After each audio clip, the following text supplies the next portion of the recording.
FKGK FKM UI mengadakan webinar gizi dan kesehatan bertemakan Inisiasi Menyusui Dini sebagai starting point keberhasilan pemberian makan bayi dan anak pada Sabtu, 25 September melalui Zoom.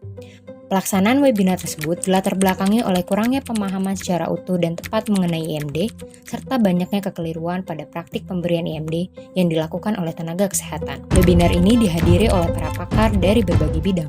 Saya berharap diskusi kali ini dapat menjadikan suatu hal yang bermanfaat dan kita dapat mengambil titik-titik penting yang nanti akan dapat menuntun kita untuk melakukan riset, kajian, maupun juga peningkatan dan pengembangan program bagi peningkatan gizi bayi dan anak di Indonesia. Peserta yang terdaftar untuk webinar ini telah cukup banyak, sekitar 900 peserta, ya 894 tepatnya, tapi mungkin sekarang sudah bertambah lagi, yang terdiri dari umum, tamu undangan, dan mahasiswa. 1, 2, 3. IMD didefinisikan atau dilakukan dengan cara kontak langsung kulit dengan kulit antara bayi dengan ibunya segera dalam waktu 1 jam setelah kelahiran dan berlangsung minimal 1 jam. Nah, saat ini praktek menyusui atau praktek IMD di Indonesia yang mendapatkan ASI dalam 1 jam setelah lahir, angkanya belum begitu tinggi, hanya sekitar 58,2%. Dan sayangnya lagi dari 58,2% tersebut hanya 84,1 dan ada 84,1% justru memberikannya selama kurang dari 1 jam. Yang lebih dari 1 jam itu hanya sekitar 15,9%. Jadi memang masih belum baik. Keberhasilan IMD itu memang tergantung pada banyak pihak ya. Pertama tentu harus mempersiapkan ibunya baik psikis dan fisiknya. Kedua, juga kita harus mempersiapkan keluarga, baik pasangan maupun ibu atau ibu mertua. Nah, sekalian bisa mengerti secara profesional dan peduli bahwa bayi itu benar-benar memerlukan ASI ibunya. Ya, dan terutama yang terakhir ini rumah sakit dan lingkungan. Salah satu kendala pelaksanaan IMD adalah kurangnya pemahaman bidan dalam melaksanakan IMD dan adanya anggapan bahwa langkah-langkah IMD sulit. Oleh karena itu, Insinyur Ahmad Syafiq MSc PhD bersama tim mencoba menciptakan bagan alir IMD yang sudah mendapatkan 2 hak cipta intelektual dari Kemenkumham dan juga sudah dipublikasikan di jurnal internasional. Bagan alir tersebut berisikan tahapan-tahapan yang dapat diterapkan oleh tenaga kesehatan, termasuk bidan, untuk melakukan IMD dengan mudah. Hasil penelitian uji coba bagan alir ini menunjukkan hal yang sangat menggembirakan. Bidan yang menggunakan bagan alir lebih sukses dalam melakukan IMD dibandingkan yang tidak. Selain IMD, faktor keberhasilan ASI eksklusif 6 bulan adalah gizi ibu hamil dan menyusui.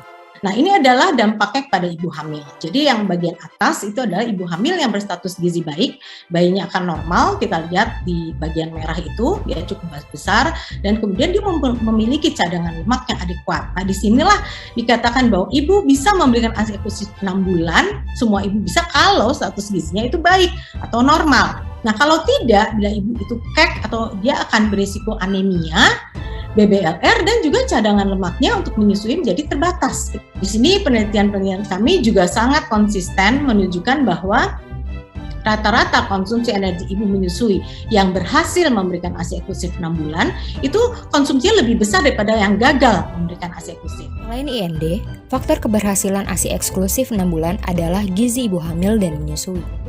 Pemberian makan pada 1000 hari pertama kehidupan yang tidak sesuai memiliki dampak negatif terhadap anak. Memang di samping kurangnya pemahaman mungkin karena tidak terekspos dengan pelatihan-pelatihan IMD dan adanya misinterpretasi karena berbagai hal tadi, panduannya ada beberapa panduan gitu ya. Nah, ini juga mencoba menyusun dengan background seperti itu.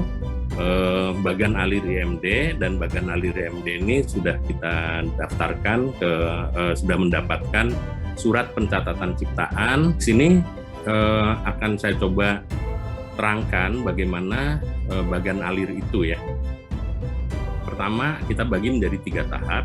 Tahap pertama itu ketika bayi ini tahap menemukan puting, biarkan bayi mencari dan menemukan puting ibu minimal 1 jam.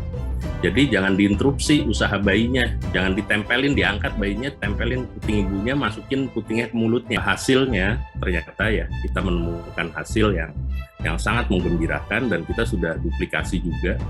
Ya, kalau kita lihat pada kelompok yang intervensi itu skor dari early initiation score ya, kita menyebutnya skor IMD. Skor IMD-nya itu 97,4. Ya, jadi nilainya tinggi sekali dibandingkan dengan kontrol 78,3. Apa yang terjadi kalau asupan makanannya tidak adekuat? Ya, kekurangan gizi ini ditandai dengan yang disebut kekurangan gizi itu adalah protein dan energi, ya. Ini terjadi yang namanya weight faltering. Jadi berat badannya naik ya, tetapi tidak adekuat. Tadi kan kita tahu 3 bulan pertama naiknya 30 gram dalam sehari, berarti dalam 25 sampai 30 gram. Jadi minimal dia naik 750 gram dalam sebulan. Nah, apa yang terjadi kalau dia naik sih, tapi naiknya cuma 600. Nah, itu udah tekor. Itu yang disebutnya sebagai weight faltering. Nah, weight faltering ini menyebabkan hormon pertumbuhannya itu menurun. Nah, dampaknya apa? Dampak pertama adalah di tulangnya. Jadi dia penumbuhan tulangnya itu juga terhambat karena nggak cukup dia, terutama di proteinnya ya. Akibatnya kalau dibiarkan saja menjadi perawakan pendek yang disebut sebagai stunting. Jadi perawakan pendek karena asupan nutrisi yang tidak kuat.